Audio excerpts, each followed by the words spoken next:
আসসালামু আলাইকুম দর্শক, আজকে আমি করে দেখাবো কাঁচা লঙ্কায় চিকেন কারি। এটা কিন্তু ভীষণ মজাদার।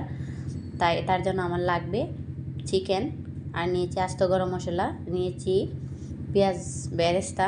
আমি এখানে 1 কাপ পেঁয়াজ কুচি বেরেস্তা করে নিয়েছি আদা রসুন কাঁচামরিচ, তারপরে নিয়েছি ধনিয়া গুঁড়া, জিরা বাটা আর পরিমাণ মতো লবণ, 3টা ছোটো ছোটো আলু। আমি এখানে একটি মিক্সিং জারে এটা একটা পেস্ট তৈরি করে নেব সবগুলো উপকরণ দিয়ে।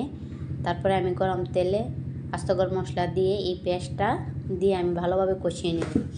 এটা খুব ভালোভাবে কষাতে হবে যাতে কাঁচা গন্ধটা না থাকে।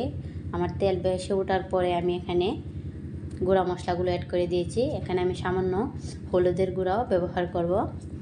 দিয়ে হলুদটা দিলে রান্নার কালারটা সুন্দর হয়। এখানে আমি দিয়ে দিলাম এই কেটে রাখা চিকেনটা দিয়ে আমি ভালোভাবে এটা কষিয়ে নেওয়ার পরে আমি এখানে আলু অ্যাড করে দিয়েছি। আমি প্রথমে আলু অ্যাড করিনি, পরে দিয়েছি, কারণ আলুটা প্রথমে দিলে একদম ভেঙে ভেঙে যাবে, যাতে আস্ত থাকে তার জন্য আমি আলুটা পরে অ্যাড করেছি।